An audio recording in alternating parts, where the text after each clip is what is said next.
The movie begins with an advertisement from a futuristic car brand named Monolith. The presenter from the advertisement states that the car is awarded as the safest car in the world and has a number of unique safety features.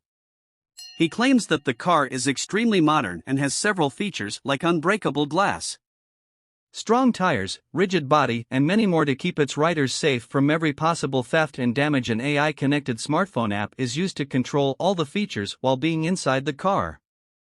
A virtual assistant called the Lilith helps to interact with the user interface of the car.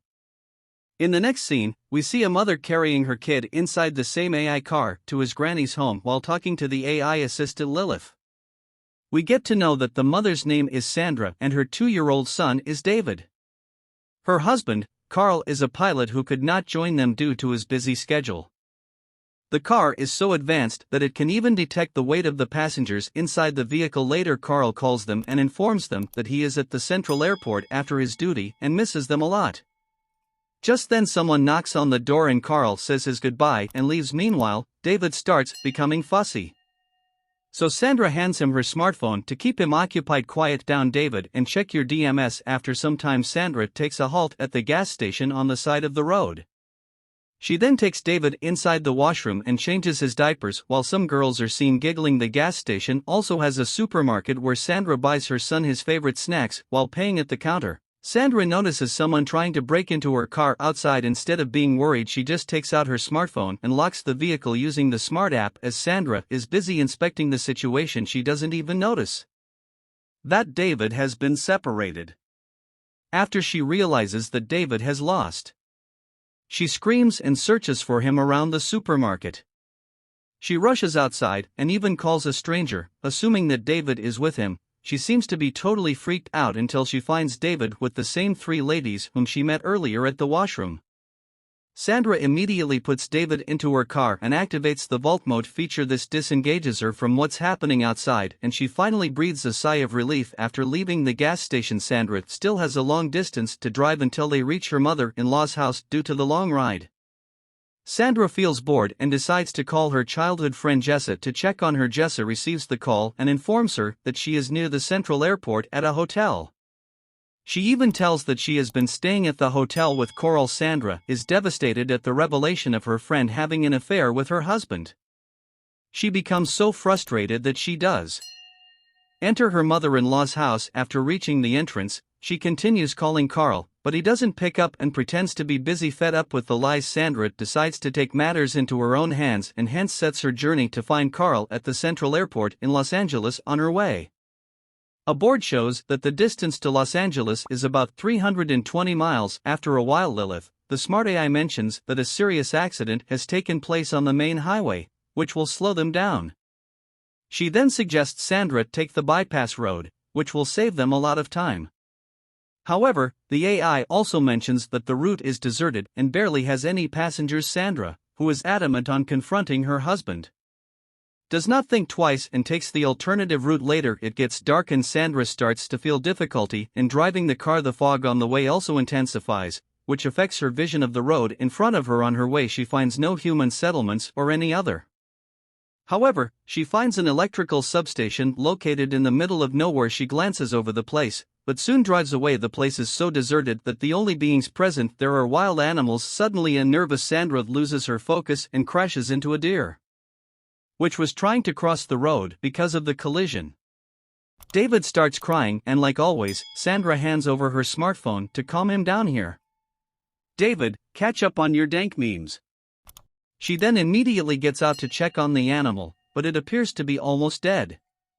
The deer is stuck below the front part of the car, and because of it, Sandra is unable to move her car ahead. As Sandra is trying to figure out the situation, she forgets that she has left David alone in the car. Meanwhile, as David is playing with the cell phone, he accidentally opens the AI car app. He moves his finger around the open app and, without Sandra's notice, activates the vault feature of the car. This feature protects the passengers inside from all kinds of disturbances and danger. Sandra realizes the gravity of the situation and tries her best to open the door. But it's already too late. As Sandra is locked outside the car, she tries her best to make the 2-year-old David switch off the vault mode, but he doesn't understand a word and simply keeps on playing with the phone later. Sandra panics and starts shouting at the little kid, which startles him and he drops the smartphone under his seat here. Sandra gets to know that the model of car's features are not just an advertisement, but it also performs in reality. Even when Sandra tries to break the glass with a rock, not a single scratch can be seen on the window glass. Should have gone with the Tesla, seeing all her efforts go in vain. Sandra decides to seek other options. She begins walking back to the electrical substation, which she noticed before. After some walking, she reaches the station, jumps over the fence and cries for help. However, she gets no response and the station seems to be empty with no workers present at the moment.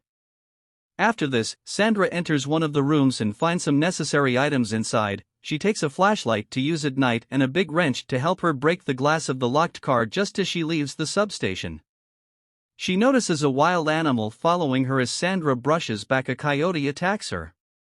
So she climbs onto the roof of the car. Despite her best efforts to scare off the animal, it remains unfazed. In a last-ditch attempt, Sandra starts banging the car with the wrench and an alarm starts blaring, which finally makes the coyote retreat. Just then Sandra notices David having difficulties breathing. Despite the situation, she manages to calm David and he finally starts breathing and soon falls asleep. After a bit of thinking, Sandra too becomes tired and falls asleep on the bonnet of the car. The next day, Sandra wakes up when the sun is already bright. She then immediately rushes to check David's condition. Inside the car she finds her baby weak and feeble because of his hungry and dehydration. One of the features of the car also displays the temperature of the surroundings, which appear to be increasing slowly. The condition occurs to Sandra as the place is completely isolated, with no humans around. Sandra then decides to seek help and follows the road. Despite being severely dehydrated, she proceeds to walk the long journey. She also knows the risks of leaving David alone in the overheated car, but she has no choice but to seek help. Fortunately, she comes across a river where she drinks and cleans herself after gaining some respite. She continues her journey and encounters steep hills along the path. After walking several miles, Sandra finally comes across an old airfield where she discovers a jet. Meanwhile, the temperature inside the monolith car rises up, causing it to instantly start the emergency cooling fan. After reaching the abandoned jet, Sandra enters and discovers some alcoholic drinks, a gallon of gasoline, a liter, and a pair of spare airplane tires.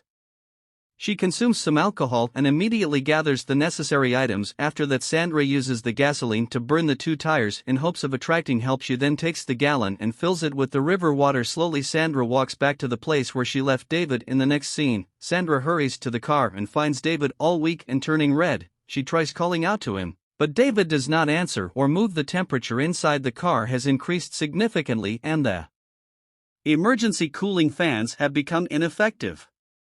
Seeing the state of her son, Sandra immediately climbed the roof and pours the water she brought from the river, but all her efforts go into vain. Thinking that her child will have to die inside the high-tech vehicle, she again starts to hit the car window with the wrench, but it just wastes her energy later. Sandra tries to light a fire outside the car in hopes that the sensors will detect the smoke and open the windows, but none of this happens. Instead, the emergency cooling fans stop running to prevent the smoke from entering inside. Fatigued, Sandra falls to the ground and has a vision of her and Carl visiting the scene of the accident. A year later there, she realizes her mistakes and still blames Carl for David's death. After some time, she wakes up to a noise and finds it all to be her dream. To make the situation worse, the coyote from last night again appears in front of her. Sandra decides to hide from it and tries to climb on the roof of the car, but as the car's temperature is extremely high, she can't stay there and instead slides below the car. There, the coyote bites her leg, and this is when Sandra realizes that it is the deer that the coyote is after. As soon as the coyote drags the deer out, the car starts rolling backwards. The deer was the reason that the car was held in position. Sandra immediately gets out from under the car and tries to stop it from sliding back.